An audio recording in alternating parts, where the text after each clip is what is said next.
This week on the Futurists, Dave Birch. We're in a different world now, and it seems slightly anachronistic to me, not being an expert on it, that sort of 1930s style policies are back in vogue.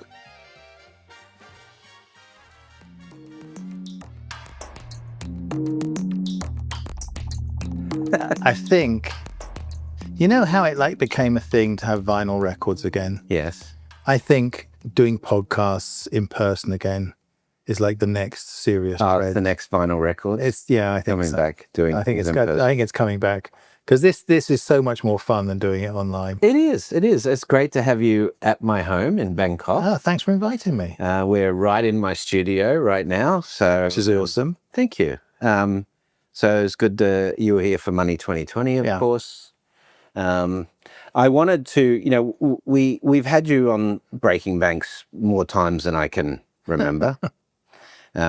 We had a few really interesting shows. Remember the show we did on M-Pesa? Long time. That was a good one, 2014 or so. Yeah. I remember we had some really fun times on the show. You came up with you had me on your craziest ever episode with John McAfee. Oh, that's right. Which I think set the bar for. That's right. That was pretty crazy. For lunatic podcast. Rest in peace, John. Yeah. That was a pretty crazy podcast, that one. The McAfee podcast. But anyway, I thought today, given we're going to do Breaking Banks and Futurists combined. Yeah. From a content perspective, we have to talk about the future of money. Okay. And you've, of course, written extensively about the future of money. You've written you've had a couple of recent books that have gone into that. Of course, you've also spoken extensively about identity. Mm. I'm very, very interested to talk to you about machine identity and where that's going to go. Very hot topic at the moment. And KYM, right? Or KY? KYA, Know Your Agent. Yeah, Know Your Agent. And then just in terms of where the utility of money goes in highly autonomous economies. Mm. So it's very interesting now. We're in the midst of this tariff war right now between the US and China. It looks as if that has not been very successful for the United States. I think there's a number of reasons for that, but certainly China's trade is at a point now where they're somewhat protected from the US. And I don't think the US expected that.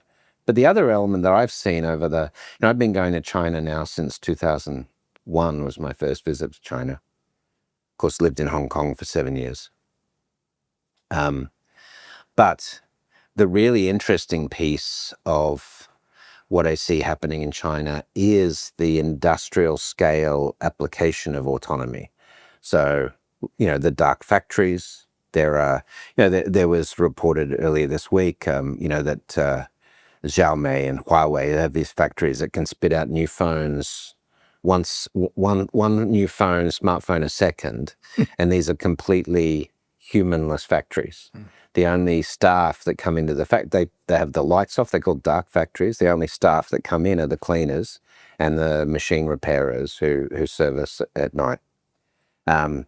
They have broad autonomous vehicles. They've been operating autonomous vehicles in places like Shanghai and Shenzhen for a number of years now. I know the US with Waymo is making some progress there, but China appears ahead of that. 80% of Chinese ports are automated now, autonomous, operated by robots.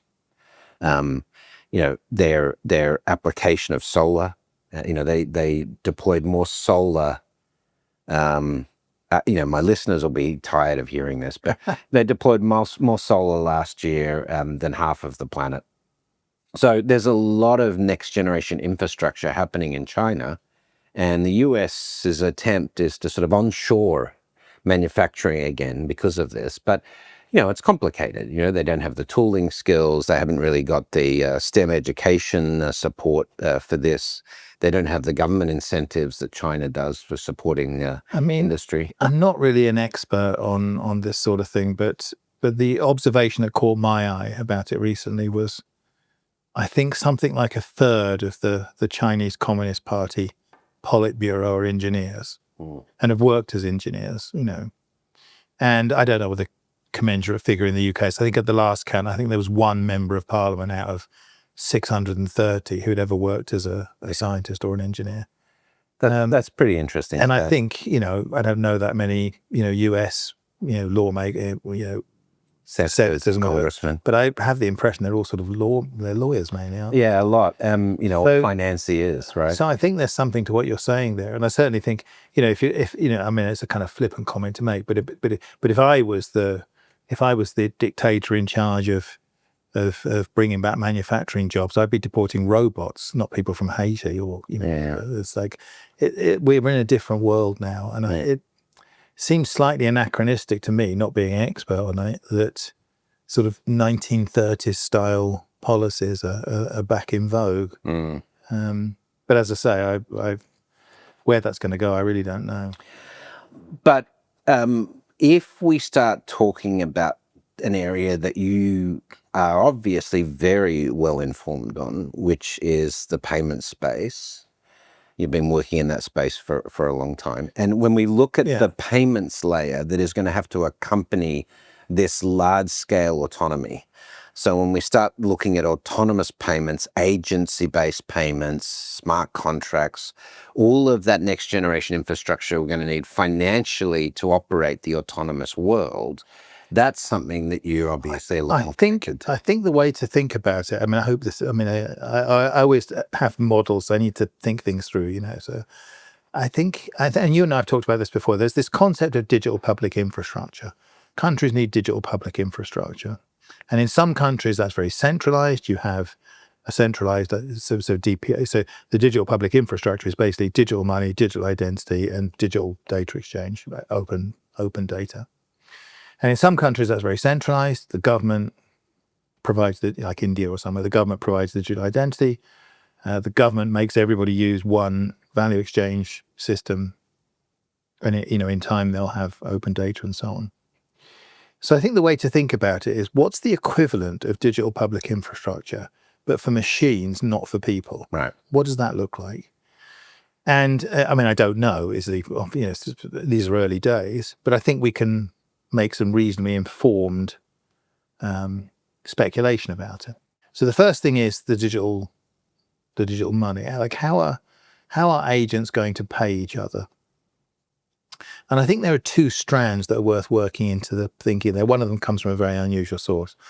So I know everyone's sick of talking about central bank digital currency. Well, I'm not, but everyone else is sick of talking about central bank digital currency. But in the original consultation for the digital euro, the response from the German Banking Association, which I regard as literally one of the most conservative organizations on earth. I mean, you've dealt with them before. It's the Landesbanks and literally the most conservative organization you can imagine. And they said, well, look, we think wholesale digital currency was a bit of a no-brainer. Everybody wants wholesale CBDC to make markets more efficient. Retail central bank digital currency, probably a good idea in the long run, but there's no burning platform. There's no great panic. But, in time, I'm sure that would work. What we actually want is machine digital money. Right. Because, the German banks, and they're interested in manufacturing, IoT 4.0, enhanced supply chain, the sort of stuff that you were talking about there. And they said, it's time to start thinking about the money that's going to be used in those supply chains, those machines. And I at the time, I was so surprised and interested by this. I looked at the authors and I emailed them. And I spoke to one of the authors. He was actually in Switzerland, not in Germany. But I spoke to him about this, and he said, well, this isn't particularly futuristic because the big German they're already doing experiments with this. It's like, and I was really, wow, when you think about it, he's right. Like we shouldn't be thinking about fiddling about with the money for the stuff we do now. We should be thinking about the money for what's coming next. Yeah, exactly. And to see that come from such a conservative source, I thought was very interesting. And then the second thing is, I was in the States before Christmas. I went to see a couple of companies, already not hypothetical, already funded startups that are looking at agent-to-agent payments and how to implement them and how to make them all work. So this has already started. So we'll come back to what that value might be in a minute, but to deal with the immediate question, people have already started work on that.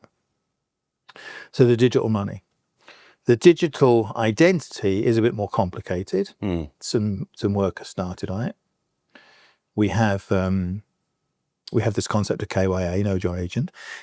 It's a little more complicated, I think, than sort of KYC, because if my agent shows up at your bank and says, can you send some of Dave's money to somewhere, you need the identity of the agent. You need to know who the agent is for, obvious reasons, and for audit and recovery and whatever.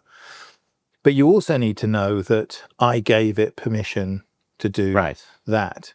It's a little bit more complicated than like when you're doing KYC is this Dave Birch? That's all you need to know. But then I have to know, well, is this agent who it says it is? Does it have the authority to represent you? What, if any, are there any boundaries of that authority, etc.? You need a more granular permissions-based system. And there's work being done in that space already. I mean, it's not a solved problem for a reason I'll explain in a moment, but there is work already done in that space. Now, So then the third part is the sort of data exchange. Right. And here we've got the first baby steps already being taken. You've got the Anthropic MCP, Model Context Protocol. People are already building MCP clients and MCP servers. MCP as it stands is a first step. It's not sufficient because it doesn't have that kind of security infrastructure built into it yet, that it doesn't do the authentication and authorization properly. And those are interesting and complicated problems, because with a person, for example, you've got a smartphone, you could have a secure app on your phone. You could use the secure element in the phone to store the keys and all this kind of thing. But if you're an agent, where are you going to store those keys? That has the secure. So it's an interesting thing. So you've got those three sort of components building, not complete, but enough to see which way the wind's blowing. So just put that bit in place and then come back to answer your bigger picture question on top of that. So given that seems like it's going ahead, given that, but I said this at Money 2020, and I didn't mean it in a flippant way, but remember, for most consumers, the stuff we're interested in is quite boring. I mean, they basically don't care about it. So as soon as they can hand it off to bots to do it instead, they absolutely will. Sure, of course. No one cares that much. And also the complexity that, if you imagine like the simple use case of, okay, I'm just going to pay for something at the store.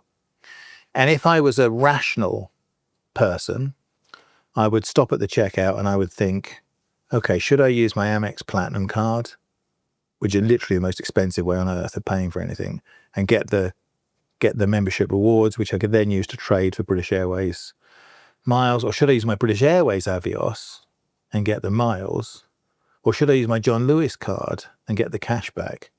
Or do I remember that there was a thing on my debit card that if I used it 5 times in a supermarket this month, I would get £2 off or something?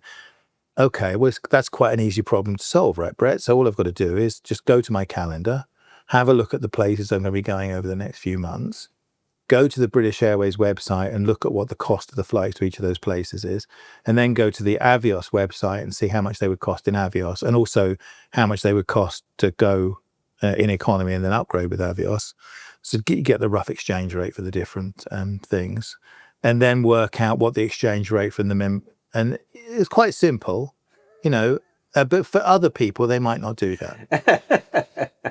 But for a bot, that's nothing. Yes, exactly. That's absolutely nothing. Yes. And I don't think the retailers, the banks, the airlines have any strategy. Yes, I agree. But what happens when you have customers who are 1,000 times smarter, literally overnight? Yes. Like, what happens when customer use is optimized? And having rewards promotions up in the supermarket saying, you can get cash back, or these miles, or this gift if you use this card, that's not going to work because that's not marketing the bots. And also, it partly doesn't work for marketing to people. Maybe some of that's deliberate. I mean, but I do sort of think, when you get the same thing from, I get the thing from my credit card provider.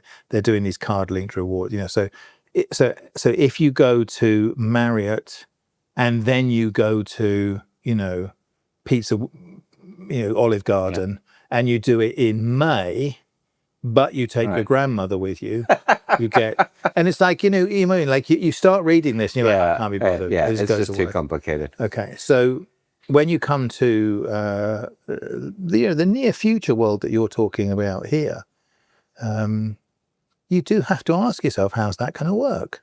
And there was a very interesting piece I read a couple of weeks ago from the CTO of Walmart, very smart, very interesting. And he said, well, look, we've got no choice. We're going to have to build our AIs because we don't want customer AIs talking to our website. Yeah. It was never designed for that. And we don't want their AIs using MCP servers to get to our MCP servers, to get to our APIs, because they were never designed for that. What we're going to have to do is build our own AI so that the customer AI talks directly with the retailer AI. And then they can strike. Then there's a process of negotiation. There's a process of negotiation, but it's informed negotiation. In other words, it's constrained by regulation.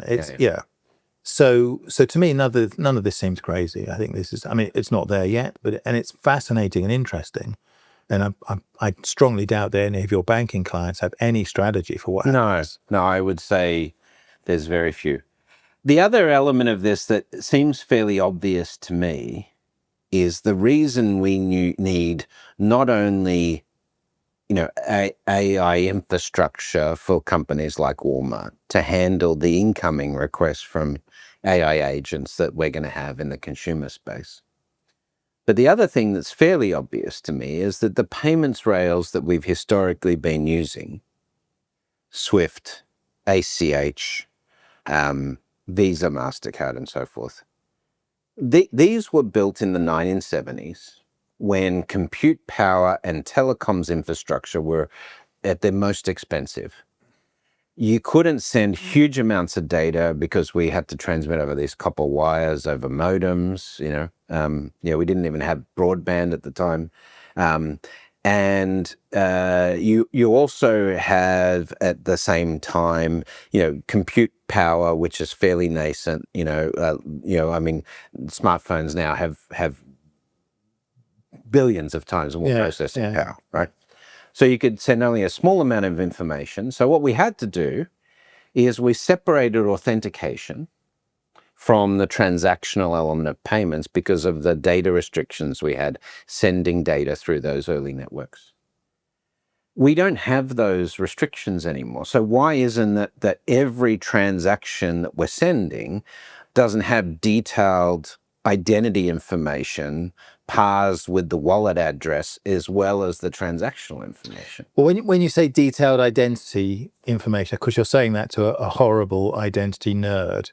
So I've got to say, I think we should be aiming for a slightly more sophisticated infrastructure than that. So, I go online and, as in fact happened to me yesterday, I'm trying to do something and it turns out the piece of software, something I was mucking about with video files, right, to upload to LinkedIn. And it turned out the old bit of software I used to use suddenly doesn't work anymore. So I go in and I want to buy this piece of shareware and it was, I don't know what it was, $9 or something. And I don't want them to have my name and address and my personal details and all this sort of thing, because it means when they get hacked, which is all the time, all my stuff's gone. So in that circumstance, what identity, like what they need to know is, actually, I don't know what they need to know. They need to know maybe I'm over 18, maybe I'm resident in the UK. That's pretty much it, And we have the technology to do that now, which we didn't have in the 1970s. So zero knowledge proofs and cryptographic binding, all that sort of thing. I can prove to you that I'm over 18 without sending you my date of birth.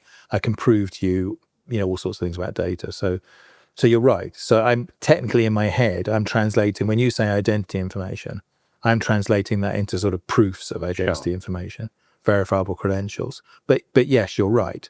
And this structured packaging, this is the data part of the thing. So okay, we've figured out the AI's identity. We've figured out value.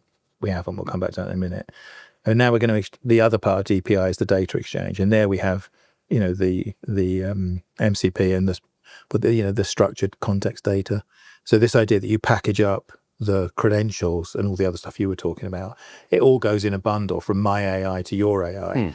Your AI pulls it apart, queries the servers it needs to get what is done, repackages up the answer and sends it all back.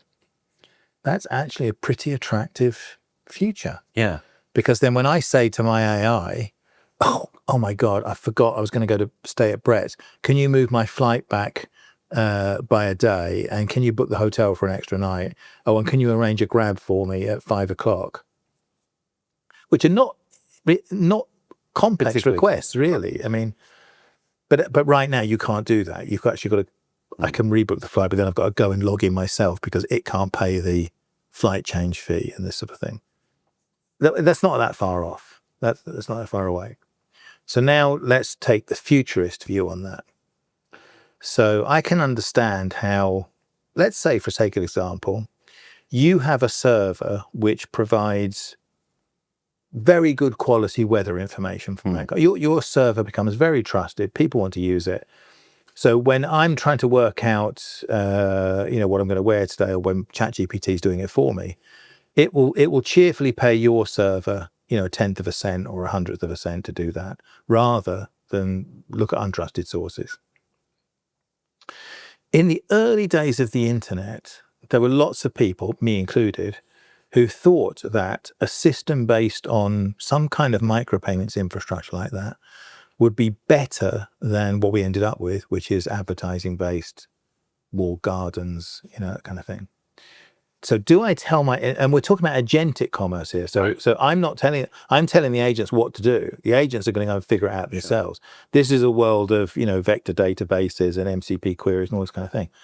So if they have a budget to get the best solution instead of relying on because we're human beings, and so advertising kind of makes sense, and we're emotional, and we can be nudged and steered, but in the sort of bot world, maybe not. And then that led me to think, well, okay, it's much more mission based. They're much more mission based, but then what would they value? Like how do you market? How do you market to it? I'm trying to sell my. I know I've just come from On-Chain 2025. I saw an interesting presentation about trying to shift people from using stable coins to using yield-bearing coins. So how do I persuade you to come and use that thing? I don't care that you sponsor the Super Bowl. Couldn't care less. You've got your sticker on these Formula One cars. I don't care. You've got this beautiful logo that cost you millions of dollars, and I couldn't care less. Your founder's handsome, very photogenic. I don't even care if he's real or not. You know what I mean? Yeah. It's like, so what would I value? And then I started to think, okay, well, maybe if I was trying to attract the agent instead of the person, I'd give the agent, there's no point giving the agent air miles, it can't fly anywhere. But if I gave it compute power, or maybe I gave it access to more powerful GPU chips, or maybe electricity, I don't know, then you get into some more interesting speculation about where that might all go. Yeah. So the other thing is on the hallucination side, which we talk about, one of the things that seems fairly obvious, which we do have the ability to do somewhat with decentralized networks, is rollbacks, right? So if you have an erroneous transaction, in theory, you can roll back transactions, even 6 transactions ago that occurred in your wallet and so forth. We don't have anything like that today in the current financial system. You have chargebacks, but that's a process of recovery from fraud or recovery from a fraudulent transaction where you're trying to get your money back. Whereas in an agency payments world, surely we're going to have the ability, at least in the early years of agentic payments, to actually say, no, that transaction was in error. Let's revert that and roll it back. That's a really interesting, because whether that should be part of that DPI layer or whether that should be the rules-based stuff that sits on top of it is not completely obvious. You can argue very successfully, like one of the important reasons for the growth of credit card usage, and one of the reasons why I use them for lots of things, is that I don't care. Because if anything goes wrong, it's not my problem. I'll charge it back to the bank, it'll get sorted out. They have to take care of all the fraud and all that sort of thing. It's happened to be. The scale of agentic payments could mean that number could balloon, and if it's through, AI is just making simple mistakes, then why should banks? But that's why I don't want. That's why I don't want the AI to have my credit card. Right. So that instead we have to have a layer of protection there almost. So what do the AIs have their own wallets? Well, I mean, that sounds crazy, but I think the answer to that is yes, I think they do. And in fact, I think a good reason for thinking that there's a very good book by James Boyle that came out last year called The Line, which I like very much. He's the guy that wrote The New Dark Ages, and a really, really good writer. And he says, I mean, I'm super paraphrasing, but he basically says, look, the reason why corporations have legal personhood and the reason why some kinds of trusts have legal personhood isn't because we think from first principles they have, there's some moral basis that they're a person. Sure. We know they're not a person, So like, stop thinking about this. Stop torturing ourselves thinking like, is the AI really a person or not? Not the point. The point is that's done for economic efficiency. Right. So legal personhood for AIs is inevitable. Right. Because it will be a matter of economic efficiency. So when the AIs have legal personhood, they can open their own bank accounts and do their own transactions and that sort of thing. And of course they'll have their own wallets to do that sort of thing. In the interim, of course, they can't have that. But they can have, and of course this is what all the guys this is what all the guys who are playing around with this stuff right now are doing. They can't have bank accounts, but they can have crypto wallets. Yeah. So the de and we facto are seeing agents work on top of that infrastructure. Yeah. So the de facto currency for agent-to-agent commerce is already US dollars, because they're all using US dollar stable coins. USDT. Yeah. And others are available. On that note, let's take a quick break, Dave. Okay. We'll go to break, and then afterwards, let's come back and let's do a bit more future visioning and see at scale how AI-based financial infrastructure might change the way we think about the financial system itself. Okay. You're listening to The Futurists. We'll be right back. Provoke Media is proud to sponsor, produce, and support the Futurist podcast. Provoke.fm is a global podcast network and content creation company with the world's leading fintech podcast and radio show, Breaking Banks. And of course, its spin-off podcast, Breaking Banks Europe, Breaking Banks Asia Pacific. But we also produce the official Finovate podcast, Tech on Reg, and Emerge Everywhere, the podcast of the Financial Health Network. For information about all our podcasts, go to provoke.fm or check out Breaking Banks, the world's #1 fintech podcast and radio show. Welcome back to The Futurists.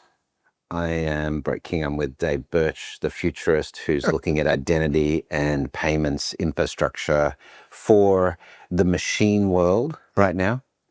And I had Nick Hughes on talking about M-Pesa. Fantastic guy. A few years ago. Really interesting, really nice guy, with Joanne Barefoot, actually, so who you know as well. Yeah.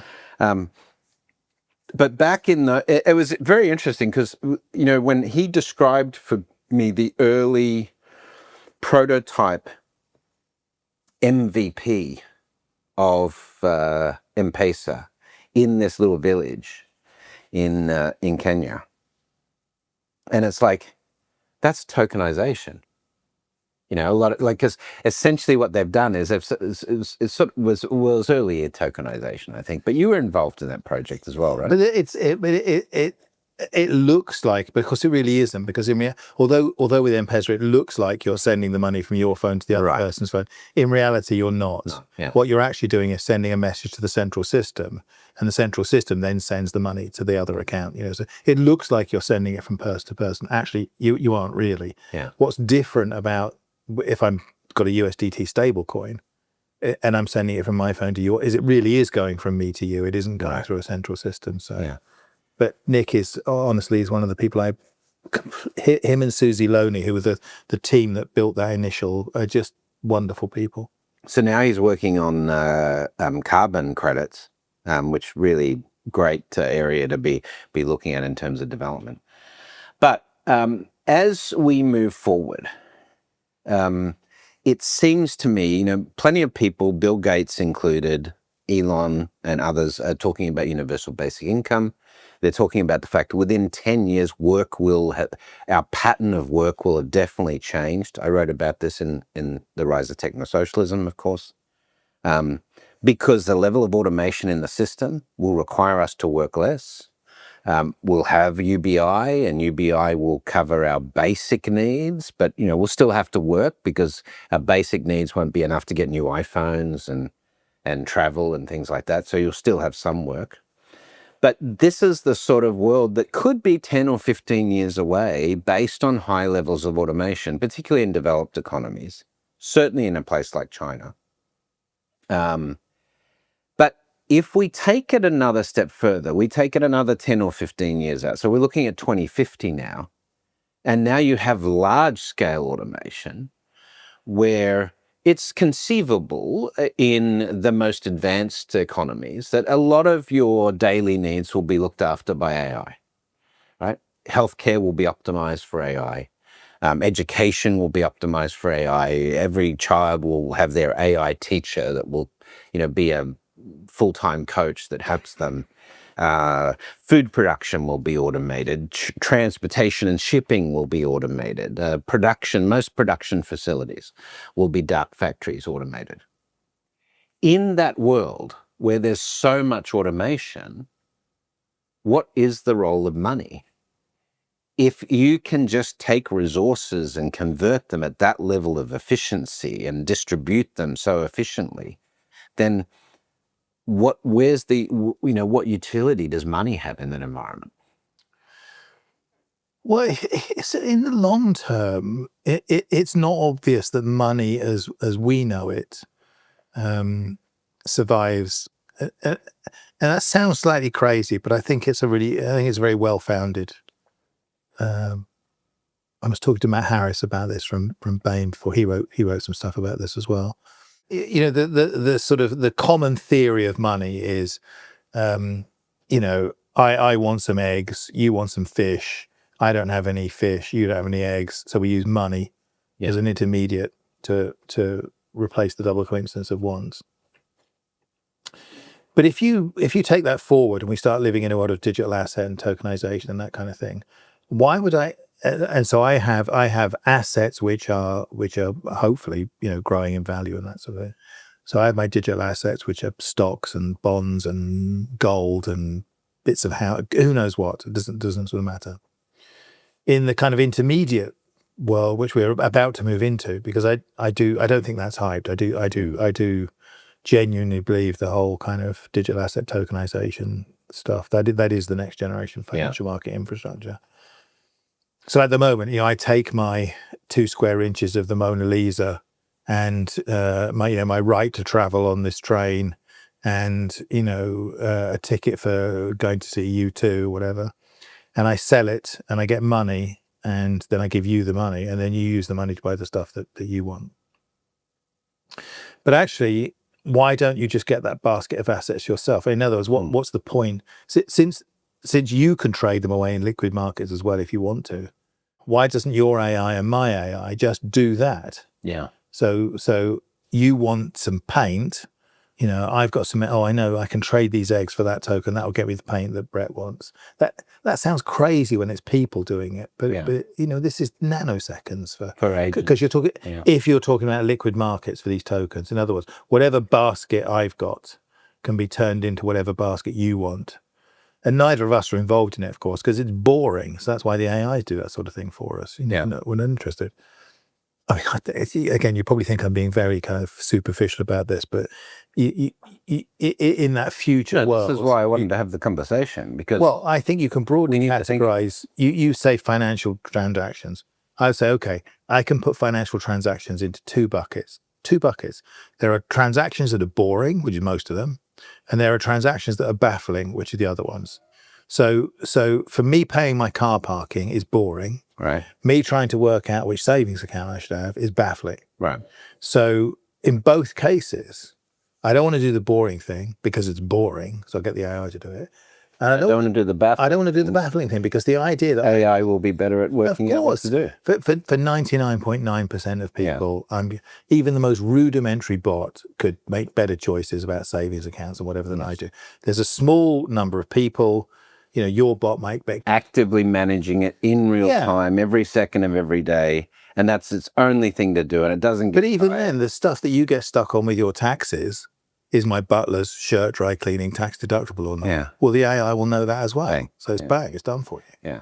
And it will be thinking about that in advance. And So in these highly autonomous worlds, when you have, this extreme utility because of these bots and agents operating everywhere seamlessly, it seems at some point, the more automation and the better value exchange that gets, or the more resource efficiency occurs, the less and less you worry about the money in the system, because it's just that, am I able to do X, Y, Z now? Yes or no? And am I in danger of not being able to do those things in the future because I don't have the assets? And if over time it's so good at creating value from assets and appreciating that and looking after your needs in real time. You could imagine a kind of, we used to argue about Star Trek all the time. Right. It's like because you love Star Trek and I think Star Trek's hippie rubbish and this idea of post-scarcity makes no sense. But let's have a communist utopia. But let's meet in the middle, okay? Nobody in Star Trek has any money, okay?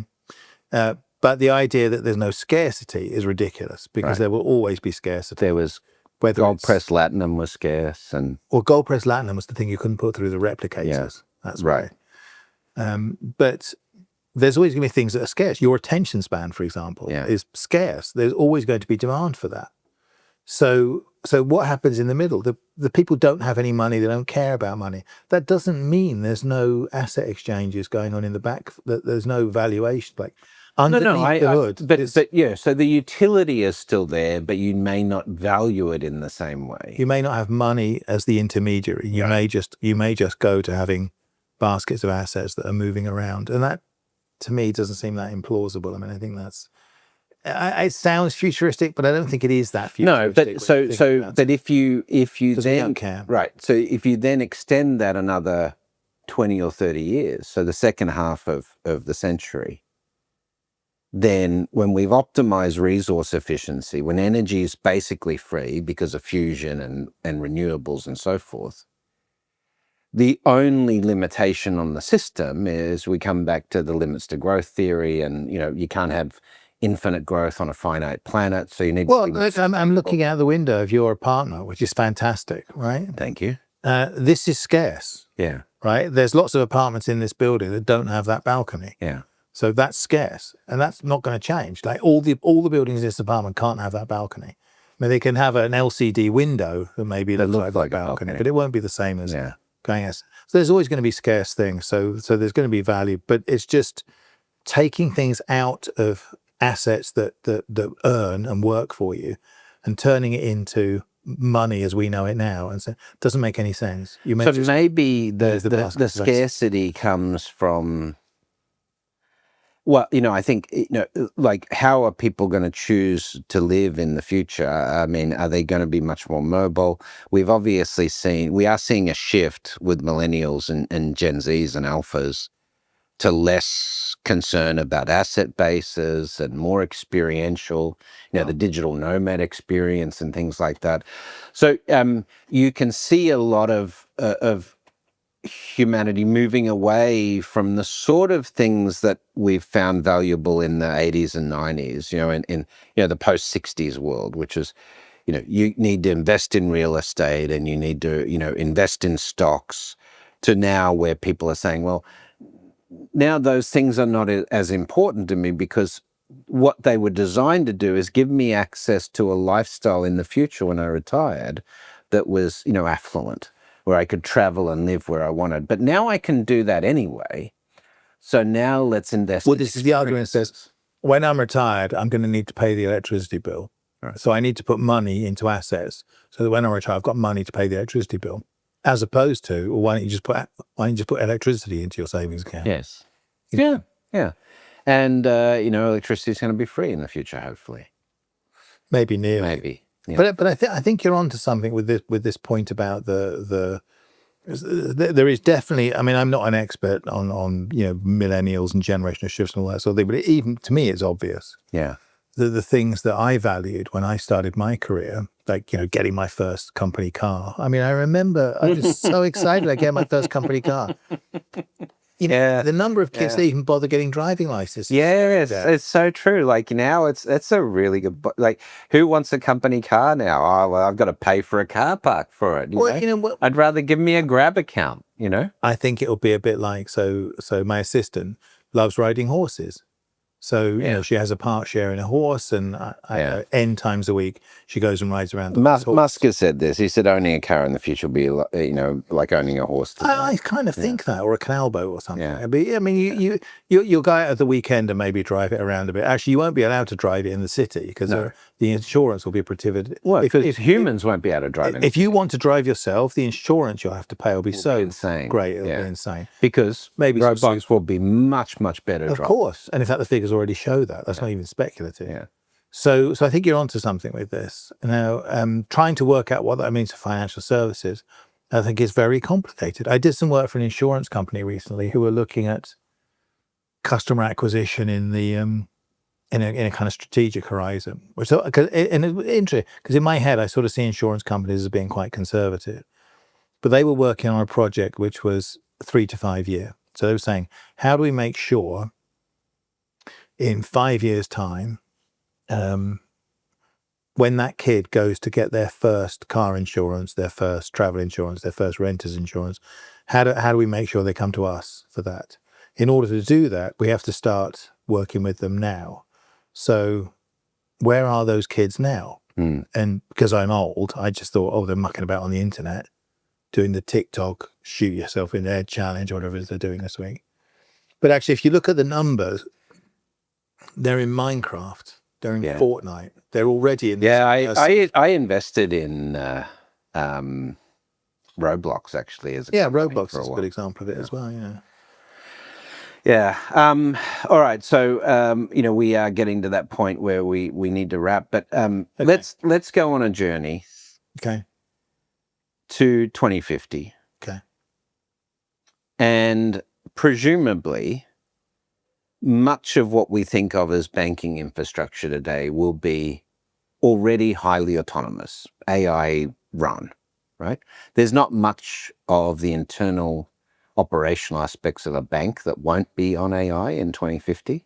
There will be still some banks running on old legacy systems, but the newest, biggest, fastest, most AI-friendly and capable banks will be running technology infrastructure that's autonomous. So if you look at the banking system of the world or the economies of the world, what percentage of it will be automated in the 2050s versus still human-initiated transactions, do you think? I think the number of human-initiated transactions will fall quite rapidly. And again, I know there are all sorts of interesting theories about why people want, and in fact, I saw a very good talk by a behavioral economist at Money 2020 about this. There are some things people will want to do themselves, and I was just, my example, last weekend, the weekend before I flew, I was at a big war games convention in London. And I was looking at, new paints and different painting techniques, and I was looking at sort of new 3D printers and this kind of stuff. I don't want an AI to do that for me. I had a really nice day out. That was fantastic. Chatting to people. But that's the experiential stuff. But that's the experiential stuff. But everything else that happened on that day, paying your rent, I couldn't care less about. Paying for the train fare, paying for the car parking. I don't care. I just do it. I just want to get on the train. We'll just do it. So the theory that the proportion of transactions will be human initiated, I think that's basically true. I have another good reason for thinking this as well, which I think is a little less obvious, which is all to do with financial literacy. Because in many parts of the world, the UK included, there are serious concerns about financial literacy. Right. And the current sort of approach to that is financial literacy campaigns, trying to educate people. And I'm just wondering if, there's no evidence that those campaigns work. No. So maybe just budgeting doesn't work. Actually, we want bots to do it for people. Yes, it's going to be far healthier financially for people to. I think so. So I agree with you about. So the proportion will be quite low.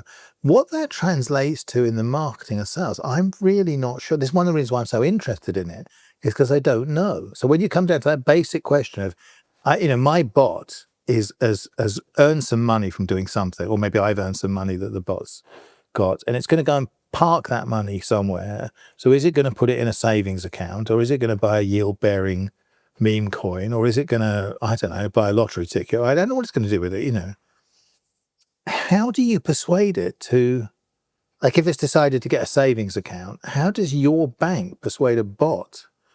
Because if it's just going to be price, that's an absolute race to the bottom. That's a nightmare. You'll end up with, I mean, I'm not saying that won't happen, but you'll end up with two or three gigantic banks. Yeah, think about the high-frequency trading world, but replicated on every aspect of our economy, where you're always looking for the optimum vehicle, whether it's a payment vehicle or a savings vehicle, whatever, and your AI is switching that 150 times a day or 10,000 times. I put an example. So I wrote a paper on non-human customers with Kirsty Rutter from Lloyd's Bank. It's in the Journal of Digital Banking next month, I think. I can't remember. And I used an example that Matt Harris gave me, actually, because it's a very clear example. And he said, look at car loans. So he said, in the US, when interest rates reach their lowest point, only 1 in 20 people with a car loan refinance their car loan. So the average person with a car loan gave $3,500 to the US banking system for no reason. Yeah. So, and why didn't they refinance the car loans? Because they had other things to do, basically, But bots don't. Bots don't have other things. They don't have other things to do. They are focused on. Exactly. So that $3,500 vanishes from the banking system. It doesn't get redistributed to more efficient producers. It just goes completely. So how do you function in that space? If it's, and I don't know. What your AI wants? Faster response times, better. No, but this is just price. This is my point: is that once you've optimized that price to the nth degree, at a certain point, it won't be able to be optimized anymore. But all of this means that the utility of money over time reduces. That that value exchange becomes driven by other things, having more time, being able to do the experiences you want to do, decreasing damage to the environment, or actually, fixing damage to the environment. That's a very interesting, because one of the things I'm kind of interested in, because I have no expertise in it at all, is which bot would I choose to? So I don't want to deal with the bank. I'm going to get a bot to do it for me. So which bot do I choose? Let's assume they have to have some kind of basic regulation. You can't choose an unregulated bot. Unregulated bots won't get access to the bank account. So I choose a bot that's regulated by the Monetary Authority of Singapore, and it's a bot which I've chosen because it's the Greta Thunberg bot, and it will optimize for green choices on things. Right. And it's prepared to sacrifice a certain amount of efficiency in doing good. And you would choose the Elon Musk, get me to Mars, go to Mars bot, as quickly as possible. Bot. And other people would make sort of other choices. But why you would choose those things, and that becomes fascinating to me. So, and again, I stress I don't know the answer, but that's why I'm interested in it. Well, I think on that note, it's a good note to wrap up. What are you working on? Mars. Yeah, are you working on any new books or anything at the moment? Yeah, well, I've just published a paper on KYA, actually, with Yelena Hoffart from MasterCard. So the digital identity for bot stuff is very interesting. Link in the description, because we lost the camera. Oh, because for quite a few of the businesses that I'm involved with, this is a potentially huge new area of business, simply because there'll be so many more bot transactions than human transactions. And that takes us into the world of micropayments again, and so on. So that's very interesting to me. I've just started writing a new book with Victoria Richardson. Oh, yeah, good. You previously partnered with her. Well, it was very successful, so we've decided to do that again. And I'm off to Payments Canada the week after next to catch up with a few people out there. So yes, all right, it's interesting. Fantastic. Well, Dave, thanks for joining us on the Futurists and on Breaking Banks, and safe travels back to Woking. Well, thanks for inviting me over. That's it this week for the Futurists. You know the drill. Thank you to the team at Provoke and that help us put together the show every week. We reached the top 20 in the top 20 science podcasts globally on iTunes last week. So phenomenal. Nice. Phenomenal for the team to have that success. But, we'll see you in the future. Well, that's it for the Futurists this week. If you like the show, we sure hope you did. Please subscribe and share it with the people in your community. And don't forget to leave us a 5-star review. That really helps other people find the show. And you can ping us anytime on Instagram and Twitter at Futurist Podcast for the folks that you'd like to see on the show or the questions that you'd like us to ask. Thanks for joining. And as always, we'll see you in the future.